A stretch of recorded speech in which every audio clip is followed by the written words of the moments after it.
Hello friends, reply 9088 episode 16 part 2 Malayalam എക്സ്പ്ലനേഷനായിട്ട് ഞാൻ വന്നിരിക്കുകയാണ്. എപ്പിസോഡ് സ്റ്റാർട്ട് ചെയ്യുമ്പോൾ എല്ലാവരും തിരക്ക് പിടിച്ച് സ്കൂളിലേക്കും മറ്റും പോകുന്നതാണ് കാണിക്കുന്നത്. ദെക്സോണി ആണെങ്കിൽ ബസ് സ്റ്റോപ്പിൽ വെയിറ്റ് ചെയ്യുമ്പോൾ പതിവ് പോലെ സ്പെക്സുകാരൻ ചൊറിയാൻ വരുന്നുണ്ട്. ഇവളാണെങ്കിൽ വലുതായില്ലേ, നിനക്കൊന്ന് നേരായിക്കൂടി എന്നൊക്കെ പറഞ്ഞ് ചീത്ത പറയുന്നുണ്ട്. അങ്ങനെ ഇവർ രണ്ടുപേരും ഒരുമിച്ചിരിക്കുന്ന സമയത്ത് ഇവൾക്ക് ചോക്ലേറ്റ് ഒക്കെ കൊടുക്കുന്നുണ്ട്. ഇവനാണെങ്കിൽ ടേക്ക് ഇപ്പോൾ ചൈനയിൽ എത്തിയിട്ടുണ്ടായിരിക്കൂലേ, ഈ ഗെയിമിൽ അവൻ എന്തായാലും ജയിക്കുമെന്ന് പറയുമ്പോൾ അങ്ങനെയൊന്നും പറയല്ലേ, അവന് തോൽക്കും ചെയ്യാലോ, ഇങ്ങനെയൊക്കെ പറഞ്ഞ് അവന് സ്ട്രെസ് കൊടുക്കല്ലേ എന്ന് ദെക്സോന പറയുന്നത് കേട്ട് അവൻ ഈ ഗോ ഗെയിമിൽ എപ്പോഴും വിജയിക്കാൻ കാരണം എന്താണെന്നാ വിചാരിച്ചേ, അവനൊരുപാട് കഴിവുള്ളത് കൊണ്ട് മാത്രമല്ല എന്ന് പറയുന്ന സ്പെക്സുകാരനോട് പിന്നെന്താ എന്ന് ദെക്സോന ചോദിക്കുകയാണ്. അവന് ഭയങ്കര മത്സരബുദ്ധിയാണ്, കാണുന്ന പോലെയൊന്നുമല്ല, നമ്മുടെ ഏരിയയിൽ ഇങ്ങനെ മത്സരബുദ്ധിയുള്ള വേറൊരാൾ കൂടി ഉണ്ടെന്ന് പറയുന്ന സ്പെക്സുകാരനോട് അതെനിക്കറിയാം, ജങ് ചേട്ടനല്ലേ, അയ്യോ അവസാനം വരെ മത്സരിക്കും എന്ന് പറയുന്ന ദെക്സോനയോട് ഒരു കഥയുണ്ട് പണ്ടത്തെ, അതറിയോ നിനക്ക് എന്ന് പറഞ്ഞ സ്പെക്സുകാരൻ ഒരു ഫ്ലാഷ് ബാക്ക് പറയുകയാണ്.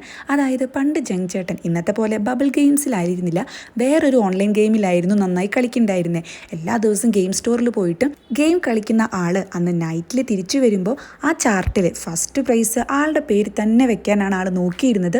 ആൾ അത്രയ്ക്ക് മത്സരബുദ്ധിയുള്ള ആളായിരുന്നു. പെട്ടെന്നൊരു ദിവസം വന്ന് നോക്കുമ്പോൾ എന്താ, വേറൊരാളായിരിക്കും ഫസ്റ്റ് പ്ലേസിൽ. ആളെത്ര വിചാരിച്ചിട്ടും ഫസ്റ്റ് ആകാൻ പറ്റുന്നുമില്ല. ആൾ ആരത് കണ്ടുപിടിക്കുന്നുണ്ട്, വേറെ ആരും ആയിരിക്കില്ല, ടേക്ക് ആയിരിക്കും എന്ന് പറയുന്നത് കേട്ട് ടേക്കിന് അന്ന് ഗെയിം സ്റ്റോറിലൊക്കെ പോകാൻ സമയമുണ്ടായിരുന്നല്ലേ എന്ന് ദെക്സോന പറയുകയാണ്. സ്പെക്സുകാരനാണെങ്കിൽ ബെസ്റ്റ്, അന്ന് അവന് ഗെയിം അടക്കം ഉണ്ടായിരുന്നു, അതിന് മുന്നേ ഈ സംഭവം നടന്നേ എന്ന് പറയുന്നത് കേൾക്കുമ്പോൾ ഇവനെന്താ ഭ്രാന്ത് ഉണ്ടോ എന്ന് ദെക്സോന ചോദിക്കുകയാണ്. സ്പെക്സുകാരനാണെങ്കിൽ ഭ്രാന്തുണ്ട്, അതല്ലേ ഞാൻ പറഞ്ഞത്, അവന് സെക്കൻഡ് പ്ലേസിൽ എത്തുക എന്നൊക്കെ പറഞ്ഞാൽ ഭയങ്കര മോശമുള്ള കാര്യം. പിന്നെ അവൻ ഓൾറെഡി മനസ്സിൽ എന്തെങ്കിലും സെറ്റ് ചെയ്തിട്ടാണ് ഗെയിമിന് പോകുന്നതെങ്കിൽ പറയും വേണ്ട, ജയിച്ചിട്ടേ വരൂ എന്ന് ഇവൻ പറയുകയാണ്. അതായത് ഇവളെ പ്രൊപ്പോസ് ചെയ്യണമെന്നൊക്കെ പറഞ്ഞിരുന്നല്ലോ, അതാണ് ഇവൻ ഉദ്ദേശിക്കുന്നത്. ഇതേ സമയം തന്നെ ഗെയിം കളിക്കാൻ പോകുന്ന ടേക്കിനെയും കാണിക്കുന്നുണ്ട്. നൈറ്റ് ക്ലാസ്സിലാണെങ്കിലോ ബോയ്സ് എല്ലാവരും പഠിക്കുന്ന സമയത്ത് സ്പെക്സുകാരൻ ഈ ഹെഡ്സെറ്റ് കുത്തിയിരിക്കുന്നത് കണ്ട് കിമ്മും സുൻവോയും ചോദിക്കുന്നുണ്ട്, എന്തായിടാ ടേക്ക് വിജയിച്ചോ എന്ന്. ഇവൻ ന്യൂസ് കേൾക്കാമെന്ന് വിചാരിച്ചിട്ടാണ് അവർ ചോദിക്കുന്നത്. എന്നാൽ ഇവനാണെങ്കിൽ മ്യൂസിക് ആയിരിക്കും കേൾക്കുന്നുണ്ടായിരിക്കുക. നിനക്കെന്താ ഭ്രാന്ത് ഉണ്ടോ എന്ന് ചോദിക്കുന്ന ഇവരോട്, എടാ അവൻ എന്തായാലും ജയിക്കും, പിന്നെ ഞാൻ എന്തിനാ ടെൻഷൻ അടിക്കുന്നതെന്ന് പറഞ്ഞ് ഇവനൊരു മ്യൂസിക് ഒക്കെ പാടുന്ന ഒരു സീനാണ് അവിടെ കാണിക്കുന്നത്. ഇതേ സമയം കിമ്മിൻ്റെ അച്ഛനാണെങ്കിൽ ഹോസ്പിറ്റലിൽ നിന്ന് ഡിസ്ചാർജ് ചെയ്ത വീട്ടിൽ റെസ്റ്റ് ആണെങ്കിലും ആൾ ഭാര്യയെ നന്നായിട്ട് സപ്പോർട്ട് ചെയ്യുന്നുണ്ട്. അതായത് കോമ്പറ്റീഷന് വേണ്ടിയിട്ട് ഭാര്യ പ്രാക്ടീസ് ചെയ്യുന്നതും ഭർത്താവ് ഹെൽപ്പ് ചെയ്യുന്നതൊക്കെ ഒരു സീനാണ് കാണിക്കുന്നത്. ആ സമയത്ത് കിമ്മിൻ്റെ അമ്മ പറയുന്നുണ്ട്, നമ്മുടെ സ്പെക്സുകാരനും ഈ കോമ്പറ്റീഷനിൽ പങ്കെടുക്കുന്നുണ്ട്, അവൻ പോപ്പ് സോങ് ഒക്കെ ചെയ്യുന്നത്, ഞാനെങ്ങാനും തോറ്റ അവരുടെയൊക്കെ മുന്നിൽ എങ്ങനെ നോക്കുമെന്ന് പറയുന്ന അമ്മയെ അച്ഛൻ നന്നായി സപ്പോർട്ട് ചെയ്യുന്നുണ്ട്. പോപ്പ് സോങ് ഒക്കെ ചെയ്തു എന്ന് വെച്ചിട്ട് കാര്യമൊന്നുമില്ല, ഡാൻസിലല്ലേ കാര്യം, അതിൽ നീ ബെസ്റ്റ് അല്ലേ എന്നൊക്കെയാണ് അച്ഛൻ പറയുന്നത്. ഇതേ സമയം ജോലി കഴിഞ്ഞ് സുൻവോൻ്റെ അമ്മ വരുമ്പോൾ ജിൻജുവിനെ വീട്ടിലേക്ക് ആക്കാൻ വേണ്ടി ടേക്കിൻ്റെ അച്ഛൻ ഹെൽപ്പ് ചെയ്യുകയാണ്. ആ സമയത്ത് സുൻവോൻ്റെ അമ്മ ചോദിക്കുന്നുണ്ട്, ടേക്ക് വിളിച്ചോ, കളി എന്തായി, ജയിച്ചോ എന്നൊക്കെ. അറിയില്ല എന്നാണ് ടേക്കിൻ്റെ അച്ഛൻ പറയുന്നത്. അതിനുശേഷം അച്ഛൻ എന്തോ ഒന്ന് പറയാൻ വരുന്നുണ്ട്. അത് ടേക്കിനോട് പറഞ്ഞ അതേ കാര്യം തന്നെയാണ്, പക്ഷെ അവൾക്ക് എന്തോ പറയാൻ തോന്നുന്നില്ല. പിന്നെ പറയാമെന്ന് പറഞ്ഞ് ആൾ അവിടെ നിന്ന് പോവുകയാണ്. ക്ലാസ്സിലാണെങ്കിലോ കിം ആകെ ഡിസ്റ്റർബ്ഡ് ആയിരിക്കുന്നത് സ്പെക്സുകാരൻ ശ്രദ്ധിക്കുന്നുണ്ട്. കിമ്മിൻ്റെ വീട്ടിലാണെങ്കിലോ അച്ഛൻ എന്തൊരു കാര്യം ചെയ്യണമെങ്കിലും മറ്റൊരാളുടെ സഹായം വേണം. അമ്മയാണെങ്കിൽ എല്ലാത്തിനെയും അച്ഛനെ ഹെൽപ്പ് ചെയ്യുന്നുണ്ട്. അതിനുശേഷം ഇവർ TV കാണുമ്പോൾ ശബ്ദം ഒന്ന് കുറയ്ക്കുക, അപ്പുറത്ത് ജങ് ഇരുന്ന് പഠിക്കുക എന്ന് അമ്മ പറയുന്നുണ്ട്. എവിടെ, ജങ് ഇരുന്ന് പഠിക്കലൊന്നും ആയിരിക്കില്ല, ക്രാഫ്റ്റ് വർക്കിലായിരിക്കും. അങ്ങനെ മാഗിയുടെ ക്ലാസ് കഴിയുന്ന സമയമാകുമ്പോൾ ജങ് ഇവരുടെ കോഡ് ഭാഷയൊക്കെ ഉപയോഗിച്ച് വിളിക്കുന്നുണ്ട്. മാഗി ആണെങ്കിൽ തിരിച്ച് വിളിക്കുന്നുണ്ട്. ബർത്ത്ഡേയുടെ അന്ന് ഉച്ചയ്ക്ക് 2 മണിക്ക് ബസ് സ്റ്റോപ്പിൻ്റെ അവിടെ ഞാൻ വെയിറ്റ് ചെയ്ത് നിൽക്കുന്നുണ്ടായിരിക്കും എന്ന് ജങ് പറയുമ്പോൾ ബർത്ത്ഡേ ആയതുകൊണ്ട് വീട്ടുകാരുടെ കൂടെയൊക്കെ ടൈം സ്പെൻഡ് ചെയ്ത് ചിലപ്പോൾ ഞാൻ കുറച്ച് ലേറ്റ് ആവുമെന്ന് മാഗി പറയുകയാണ്. ഇവനാണെങ്കിൽ അച്ഛൻ എവിടെ, ഉറങ്ങിയോ, ഇങ്ങനെ വിളിക്കുന്നത് കൊണ്ട് പ്രശ്നമില്ലെന്ന് ചോദിക്കുമ്പോൾ അച്ഛനൊരാളെ കാണാൻ വേണ്ടി പുറത്ത് പോയിരിക്കുകയെന്ന് മാഗി പറയുന്നുണ്ട്.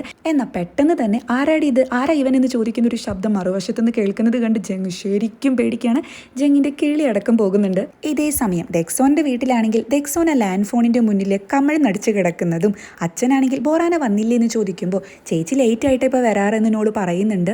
നാളെ കൂടിയല്ലേ അവൾ ഇവിടെ ഉള്ളൂ, അത് കഴിഞ്ഞ് അവൾ ഹോസ്റ്റലിലേക്ക് പോവില്ലേ എന്ന് അച്ഛൻ പറയുമ്പോൾ നാളെ നേരത്തെ ജോലി കഴിഞ്ഞാൽ വന്നോളൂ എന്ന് അമ്മ പറയുകയാണ്. അച്ഛനാണെങ്കിൽ നിങ്ങളുടെ ഈ കാണിച്ചു കൂട്ടിലൊക്കെ കണ്ടാൽ തോന്നും അവൾ എന്താ നാട് വിട്ടു പോവുകയാണെന്ന്, ജസ്റ്റ് ഹോസ്റ്റലിലേക്ക് പോകുന്നതല്ലേ എന്നൊക്കെ പറയുന്നുണ്ട്. ദെക്സോനയാണെങ്കിൽ അവൻ എന്താ വിളിക്കാത്ത, അവൻ ജയിച്ചോ അതോ തോറ്റോ എന്ന് ഫോൺ നോക്കി പറയുകയാണ്. നെക്സ്റ്റ് സീനിലാണെങ്കിൽ ചൈനയിലെ ഗെയിം കഴിഞ്ഞ് ചൈന തോറ്റു, കൊറിയ ജയിച്ചു, അതായത് ടേക്ക് വിജയിച്ചു എന്ന് കോച്ചിനോട് പറയുന്നതും അവർ ശരിക്കും ഹാപ്പി ആവുകയാണ്. ഈ ന്യൂസ് റേഡിയോയിലൂടെ കിം കേൾക്കുന്നുണ്ട്. അതുപോലെ ദെക്സോനയുടെ അവിടെയും ഈ ന്യൂസ് പ്ലേ ചെയ്യുന്നുണ്ട്. പക്ഷെ ദെക്സോൻ അപ്പോഴേക്കും ക്ഷീണിച്ച് ഉറങ്ങിക്കഴിഞ്ഞിട്ടുണ്ടായിരിക്കും.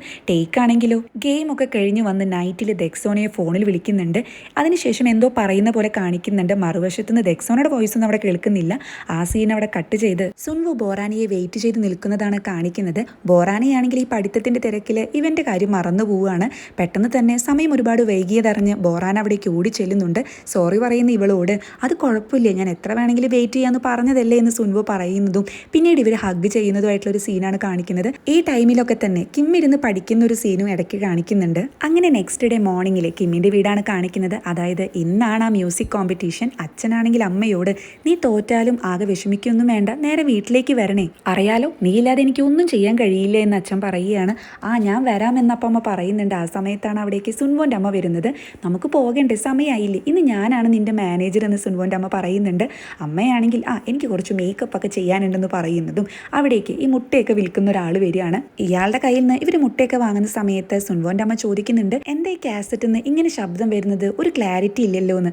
അതായത് ഈ മുട്ട വിൽക്കാനുണ്ടെന്നൊക്കെ പറയുന്ന ഒരു ഓഡിയോ ഇവർ സേവ് ചെയ്ത് ഒരു ടേപ്പിലാക്കി വെച്ചിട്ടുണ്ടായിരിക്കുമല്ലോ, ആ ടേപ്പ് റെക്കോർഡിന്റെ കാര്യമാണ് സുൻവോന്റെ അമ്മ പറയുന്നത്.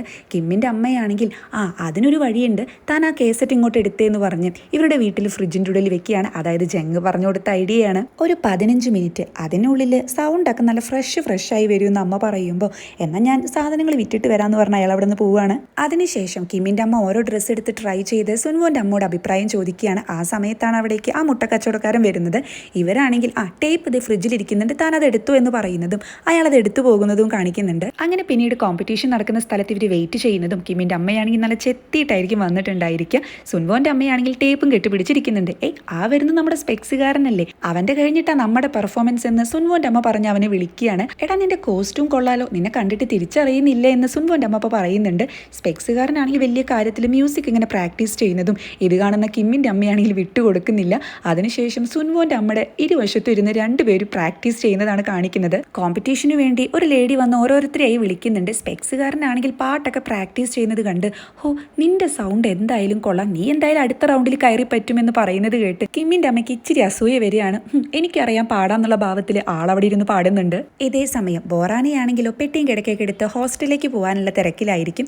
എല്ലാവരും വിഷമത്തിലാണ്. അമ്മയാണെങ്കിൽ അച്ഛന് നല്ല വർക്കാ മോളെ, അതുകൊണ്ട് നേരത്തെ വരാമെന്ന് പറഞ്ഞതായിരുന്നു എന്നൊക്കെ പറയുന്നുണ്ട്. അതൊന്നും കുഴപ്പമില്ല അമ്മയെന്ന് ഇവള് പറയുന്നുണ്ട്. ആഴ്ചയിൽ ഒരിക്കലെങ്കിലും വിളിക്കണേ എന്നൊക്കെ പറഞ്ഞിട്ടാണ് ബോറാനിയെ ഇവർ വിടുന്നത്. ബോറാന പോയതിനു ശേഷം അമ്മ ഇങ്ങനെ വിഷമിച്ച് നിൽക്കുമ്പോൾ ഡെക്സോൻ അമ്മയെ സമാധാനിപ്പിക്കുന്നുണ്ട്. ചേച്ചി ദൂരത്തേക്കൊന്നും അല്ലല്ലോ പോകുന്നത്, അമ്മ എന്തിനിങ്ങനെ വിഷമിക്കുന്നേ എന്നൊക്കെ പറഞ്ഞ്. അമ്മയാണെങ്കിൽ അച്ഛൻ ഇന്നെങ്കിലും ഒന്ന് നേരത്തെ വരണമായിരുന്നു എന്ന് പറയുകയാണ്. അങ്ങനെ ബോറാന കരഞ്ഞുകൊണ്ടൊക്കെയാണ് വണ്ടി ഓടിക്കുന്നത്. ആ സമയത്താണ് അച്ഛൻ വഴിയരികിൽ വെയിറ്റ് ചെയ്യുന്നത് ഇവള് കാണുന്നത്. അച്ഛനാണെങ്കിൽ ഒരു കവർ ഇവൾക്ക് നേരെ നീട്ടുന്നുണ്ട്. ഇവള് നോക്കുമ്പോൾ അതിൽ ജലദോഷത്തിനും പനിക്കൊക്കെയുള്ള മരുന്നായിരിക്കും. ഇവളാണെങ്കിൽ അപ്പോൾ കരഞ്ഞുകൊണ്ട് ഈ മരുന്നൊക്കെ അവിടുത്തെ ഫാർമസിയിലും കിട്ടുമെന്ന് പറയുകയാണ്. അച്ഛനാണെങ്കിൽ അപ്പോൾ കുറച്ച് ക്യാഷ് ഇവൾക്ക് കൊടുക്കുന്നുണ്ട്. ഇതിൽ ഒരുപാടൊന്നുമില്ല, എന്നാലും ഇടയ്ക്കൊക്കെ നല്ല ഫുഡ് വാങ്ങി കഴിക്കണം എന്നൊക്കെ പറയുമ്പോൾ ഇവൾക്ക് ശരിക്കും വിഷമാവുന്നുണ്ട്. ഇവൾ കരയുകയാണ്. അച്ഛനാണെങ്കിൽ എന്നാൽ ശരി നീ വിട്ടോ എന്ന് പറയുമ്പോൾ അച്ഛൻ ആദ്യം പോകുമെന്ന് ബോറാന പറയുന്നുണ്ട്.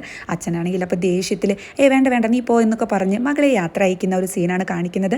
ബോറാനയാണെങ്കിൽ പിന്നീട് വണ്ടി ഓടിക്കുമ്പോൾ നന്നായി കരയുന്നുണ്ട്. ഇതേ സമയം കോമ്പറ്റീഷൻ ഹാളിലാണെങ്കിലോ അടുത്ത 10 ആൾക്കാരെ, അതായത് സ്പെക്സുകാരനും കിമ്മിന്റെ അമ്മയൊക്കെ വിളിക്കുകയാണ്. ഇവരങ്ങനെ വെയിറ്റ് ചെയ്യുന്ന സമയത്ത് കിമ്മിന്റെ അമ്മയാണെങ്കിൽ ചോദിക്കുന്നുണ്ട്, അല്ല നിന്റെ മുന്നത്തെ നമ്പർ വന്നിട്ടില്ലല്ലോ, അവരെവിടെ പോയി എന്ന്. അവര് പേടിച്ച് പോയിട്ടുണ്ടായിരിക്കുമെന്ന് അപ്പോൾ സ്പെക്സുകാരൻ പറയുന്നുണ്ട്. സുൻവോന്റെ അമ്മയാണെങ്കിലോ ടീം ഒന്നും നോക്കാതെ രണ്ടുപേർക്കും നന്നായി കോൺഫിഡൻസ് ഒക്കെ കൊടുക്കുന്നുണ്ട്. ജഡ്ജസ് ആണെങ്കിൽ 92 എന്ന നമ്പർ വിളിക്കുമ്പോൾ സ്പെക്സുകാരൻ കൂളായി പറയുന്നുണ്ട്, ഇല്ല വന്നിട്ടില്ല, ഓടിപ്പോയി എന്നൊക്കെ. ആ ടൈമിലാണ് ശരിക്കും ആ കണ്ടസ്റ്റന്റ് അവിടെ എത്തുന്നത്. അയാളെ കണ്ടിട്ട് സ്പെക്സുകാരന്റെ കിളി പോവുകയാണ്. അതായത് അത്യാവശ്യം ഗെറ്റപ്പ് ഒക്കെ ഉള്ള ആളായിരിക്കും. സുൻവോന്റെ അമ്മയാണെങ്കിൽ കണ്ടിട്ട് നന്നായി പാട്ട് പാടുന്ന തോന്നുന്നതെന്ന് പറയുന്നുണ്ട്. ആളൊരു കൊറിയക്കാരനായിരിക്കില്ല, പക്ഷെ കൊറിയ നന്നായി സംസാരിക്കുന്നുണ്ട്. ആളങ്ങനെ ഒരു ഇംഗ്ലീഷ് പാട്ടാണ് പാടുന്നത്. സംഭവം സുൻവോന്റെ അമ്മ പറഞ്ഞത് കറക്റ്റ് ആയിരിക്കും, അയാൾ നന്നായിട്ട് തന്നെ പാടുന്നുണ്ട്. ജഡ്ജസ് ഇംപ്രസ് ആയിട്ടില്ലെങ്കിലും ഈ 3 പേര് ഇംപ്രസ് ആയിട്ടുണ്ടായിരിക്കും. അതിലേറ്റവും നന്നായി ഷോക്കായിരിക്കും നമ്മുടെ സ്പെക്സുകാരനായിരിക്കും. കാരണം അവൻ പാടാൻ വെച്ച പാട്ടാണ് ഇയാളിപ്പോൾ ഇരുന്ന് പാടുന്നത്. അങ്ങനെ നെക്സ്റ്റ് സ്പെക്സുകാരനെ പാടാൻ വിളിക്കുന്നതും ഇവനാണെങ്കിൽ വന്നിട്ട് ജസ്റ്റ് ഒരു ലൈനേ പാടത്തുള്ളൂ. അപ്പോഴേക്കും ജഡ്ജസ് താങ്ക് യു മതി എന്ന് പറയുന്നത് കേട്ട് സുൻവോന്റെ അമ്മയും കിമ്മിന്റെ അമ്മയും ഇരുന്ന് ചിരിക്കുകയാണ്. സ്പെക്സുകാരനാണെങ്കിൽ കൂളായിട്ട് അപ്പോൾ ശരി സർ താങ്ക് യു എന്ന് പറയുമ്പോൾ കിമ്മിന്റെ അമ്മയാണെങ്കിൽ എടാ ഇങ്ങോട്ട് വൈ ഇവിടെ വന്നിരിക്കുമെന്ന് പറയുന്നുണ്ട്. ഇതേ സമയം കിമ്മിന്റെ വീട്ടിലാണെങ്കിൽ കിമ്മിന്റെ അച്ഛൻ്റെ അടുത്തേക്ക് ആ മുട്ട കച്ചവടക്കാരൻ എത്തുകയാണ്. നിങ്ങളുടെ ഭാര്യ ഇവിടെ ഇല്ലേന്ന് ചോദിക്കുമ്പോൾ ഇല്ലല്ലോ എന്താ കാര്യം എന്ന് ചോദിക്കുന്ന കിമ്മിന്റെ അച്ഛനോട് അതെ ഞാൻ നേരത്തെ കാസറ്റ് എടുത്തപ്പോൾ മാറിപ്പോയി എന്ന് പറയുകയാണ്.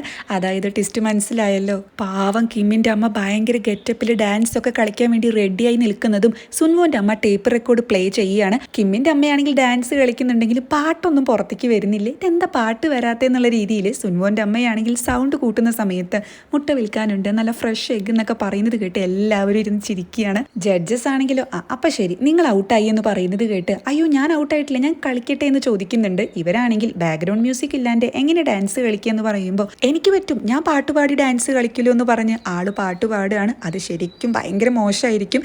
അങ്ങനെ ജഡ്ജസ് ഒക്കെ ആകെ ഭ്രാന്ത് പിടിച്ചിരിക്കുന്ന സമയത്ത് സ്പെക്സുകാരനും സുൻവോൻ്റെ അമ്മയാണെങ്കിൽ ആളെ വലിച്ചു കൊണ്ടുപോവാണ്. എന്നാൽ വലിച്ചു കൊണ്ടുപോകുമ്പോഴും കിമ്മിൻ്റെ അമ്മ പാട്ട് പാടുന്നുണ്ട്. അങ്ങനെ നെക്സ്റ്റ് സീനിൽ സ്റ്റഡി റൂമിൽ വിഷമിച്ചിരിക്കുന്ന സ്പെക്സുകാരനോട് ആ സാരല്ലടാ നിനക്ക് മാത്രമല്ലല്ലോ കിട്ടാത്തതെന്ന് പറഞ്ഞ് സുൻവോ സമാധാനിപ്പിക്കുന്നതും കിമ്മാണെങ്കിൽ അവൻ്റെ പേഴ്സ് നോക്കി ഇങ്ങനെ ഇരിക്കുന്നത് കാണിക്കുന്നുണ്ട്. സുൻവോയാണെങ്കിൽ കിമ്മിനോട് വാ നമുക്ക് ഫുട്ബോൾ കളിക്കാൻ പോകാമെന്ന് പറയുമ്പോൾ ഈ സമയത്തോ ഫീൽഡൊക്കെ അടച്ചിട്ടുണ്ടായിരിക്കുന്ന കിമ്മ് പറയുകയാണ് അത് കുഴപ്പമില്ല, ബാക്ക് ഡോർ എനിക്കറിയാമെന്ന് പറഞ്ഞ് ഇവർ 3 പേരും പോകുന്നതും ഇതേ സമയം നൈറ്റിൽ കിടക്കുന്ന സമയത്ത് കിമ്മിൻ്റെ അച്ഛനാണെങ്കിൽ നമ്മുടെ അയൽവക്കത്തുള്ള ഒരാൾക്ക് പോലും കിട്ടിയില്ലേ എന്ന് ചോദിക്കുമ്പോൾ ഒരാൾക്ക് കിട്ടി, ഒരേ ഒരാൾക്കേ കിട്ടിയിട്ടുള്ളൂ എന്ന് പറയുന്നത് കേട്ട് അതാരാ എന്ന് അച്ഛൻ ചോദിക്കുകയാണ്. അമ്മയാണെങ്കിൽ നോളിൻ്റെ പേര് പറയുന്നത് കേട്ട് അച്ഛൻ ഞെട്ടുകയാണ്. ഏത് ആ നാണം കുണുങ്ങി ചെക്കനോ എന്ന് അച്ഛൻ ചോദിക്കുന്നത് കേട്ട് അത് തന്നെ എനിക്ക് മനസ്സിലാവാത്തത്, അവൻ ഇത്രയും കഴിവുണ്ടെന്ന് ഞാൻ അറിഞ്ഞില്ലേ എന്ന് അമ്മ പറയുന്നതും ആ കോമ്പറ്റീഷനിലെ ലാസ്റ്റ് കണ്ടസ്റ്റൻ്റ് ആയിട്ട് നോളും പിന്നെ അവൻ്റെ കൂട്ടുകാരൻ ഒരു ഗിറ്റാറായിട്ട് വന്നിട്ട് ഒരു മ്യൂസിക് പ്ലേ ചെയ്യുന്നതുമാണ് കാണിക്കുന്നത്. നോള് നന്നായി തന്നെ പാടുന്നുണ്ട്. ആ സീൻ അവിടെ കട്ട് ചെയ്ത് പിന്നീട് കാണിക്കുന്നത് മുന്നത്തെ ഒരു എപ്പിസോഡിൽ റെക്കോർഡ് കൊണ്ടുവരാൻ മറന്നതിൻ്റെ പേരിൽ സാർ ഇവനോട് ഒരു പാട്ട് പാടാൻ പറഞ്ഞിരുന്നല്ലോ. അപ്പോൾ പാട്ട് പാടുന്നതൊന്നും കാണിച്ചില്ല, പക്ഷെ അന്ന് പാട്ട് പാടിയിരുന്നു. അതാണ് ഇപ്പോൾ കാണിക്കുന്നത്. വളരെ മനോഹരമായിട്ടാണ് നോള് പാട്ട് പാടുന്നത്. പിള്ളേരൊക്കെ നന്നായിട്ട് പ്രോത്സാഹിപ്പിക്കുന്നുണ്ട്. അങ്ങനെ നോള് പാട്ട് പാടുന്ന ഒരു സീനാണ് അവിടെ കാണിക്കുന്നത്. നെക്സ്റ്റ് സീനിൽ ഇവർ സ്റ്റഡി റൂമിൽ നിന്ന് ഇറങ്ങുന്ന സമയത്താണ് അവിടേക്ക് ദെക്സോന വരുന്നത്. ഇവരാണെങ്കിൽ നീ എന്താ ഇവിടെ എന്ന് ചോദിക്കുന്നുണ്ട്. 3 പേരും ഇത് ചോദിക്കുമ്പോൾ എന്താ എനിക്കിങ്ങോട്ട് വരാൻ പാടില്ലേ, എനിക്കെന്താ പഠിക്കാനൊന്നും പാടില്ലേ എന്ന് ദെക്സോന ചൂടാകുന്നത് കണ്ട് അല്ല നീ ഇന്ന് ടേക്കിൻ്റെ കൂടെ സിനിമയ്ക്ക് പോകാനല്ലേ പ്ലാൻ ചെയ്തിരുന്നത്, അതാ ചോദിച്ചേ എന്ന് പറയുന്ന സുൻവോയോട് അവൻ ഇന്ന് വരില്ല, നാളെ വരത്തുള്ളൂ, വേറെ എന്തോ ഒരു ഇമ്പോർട്ടൻ്റ് കാര്യമുണ്ടെന്ന് പറഞ്ഞ് ഇവൾ സ്റ്റെയർ കയറുന്ന സമയത്ത് അല്ലെങ്കിലും എനിക്കിപ്പോൾ സമയം ശരിയല്ല എന്ന് പറയുന്നുണ്ട്. സുൻവോയാണെങ്കിൽ അപ്പോൾ പറയുന്നുണ്ട് ടേക്കിന് ഇത് എന്ത് പറ്റി, അങ്ങനെ വരത്തില്ലല്ലോ എന്ന്. എന്താണാവോ എന്ന് പറഞ്ഞ് ഇവരവിടെ നിന്ന് ഇറങ്ങി പോവുകയാണ്. എന്നാൽ കിമ്മാണെങ്കിൽ ജസ്റ്റ് ഒന്ന് അവിടെ സ്റ്റെക്കായി നിൽക്കുന്നുണ്ട്. പിന്നീട് കാണിക്കുന്നത് നേരത്തെ ടേക്ക് ദെക്സോണിയെ ഫോൺ വിളിച്ചിരുന്നില്ലേ, അപ്പോൾ അതെന്താണെന്ന് കാണിച്ചിരുന്നില്ല. ആ സീനാണ്. എനിക്ക് നാളെ വരാൻ കഴിയില്ല, ഇവിടെ കുറച്ച് പ്ലാൻ ഒക്കെ ഉണ്ടെന്ന് പറയുമ്പോൾ അത് സാരമില്ല, നീ വെറുതെ ഒന്നും അങ്ങനെ പറയില്ലല്ലോ എന്ന് പറഞ്ഞ് ദെക്സോനെ സമാധാനിപ്പിക്കുന്നുണ്ട്. അങ്ങനെ ഫോൺ വെച്ചതിന് ശേഷം ടേക്ക് കരയുന്നൊരു സീനാണ് കാണിക്കുന്നത്. അതായത് സംഭവം എന്താണെന്ന് വെച്ചാൽ അന്ന് കിമ്മ ടേക്കിൻ്റെ വീട്ടിൽ പേഴ്സ് മറന്നു വെച്ചില്ലേ, ആ സമയത്ത് ടേക്ക് കിമ്മിൻ്റെ പേഴ്സ് നോക്കുമ്പോൾ അതിൽ ഇവരൊരു മ്യൂസിക് കോമ്പറ്റീഷൻ പരിപാടിക്ക് പോയിട്ട് എടുത്ത ഫോട്ടോ അതിൽ കാണുകയാണ് കിമ്മും ദെക്സോനി ആയിട്ടുള്ളത്. ഇത് കാണുമ്പോൾ ടേക്കാകെ വണ്ടടിക്കുന്നുണ്ട്. പക്ഷെ ആ സമയത്താണ് അവിടേക്ക് ദെക്സോന കയറി വരുന്നതും ഇവൻ ആ പേഴ്സ് ഇവളുടെ കയ്യിൽ കൊടുത്തയക്കുന്നതും. അപ്പോൾ ഇതാണ് കിം ഇടയ്ക്കിടയ്ക്ക് ആ പേഴ്സ് നോക്കുന്നത് സീനിലൂടെ കാണിച്ചു തന്നിരുന്നത്. ശരിക്കും ഈ ഗെയിം കഴിഞ്ഞ് വന്നതിന് ശേഷം കോച്ച് ടേക്കിനോട് ചോദിക്കുന്നുണ്ട് എപ്പോഴാ പോകുന്നേ എന്ന്. അപ്പോൾ ടേക്കാണ് പറയുന്നത് എനിക്ക് ഫ്ലൈറ്റ് ഒന്ന് ചേഞ്ച് ചെയ്ത് തരാമോ എന്ന്. കോച്ചാണെങ്കിലോ അത് നന്നായി, നല്ല റെസ്റ്റ് എടുത്തിട്ട് ഞായറാഴ്ച പോയാൽ മതി എന്നപ്പോൾ പറയുന്നുണ്ട്. ടേക്കാണെങ്കിൽ നാളെ എന്നെ വിളിക്കേണ്ട, ഞാൻ ഫുള്ള് റെസ്റ്റിലായിരിക്കുമെന്ന് പറയുന്നതും അവൻ ഒരുപാട് മെഡിസിൻ ഒക്കെ എടുത്ത് കഴിച്ച് നന്നായി കിടന്നുറങ്ങുന്ന ഒരു സീനാണ് കാണിക്കുന്നത്. ഈ ഒരു സീനോട് കൂടിയാണ് എപ്പിസോഡ് 16 ഇവിടെ അവസാനിക്കുന്നത്.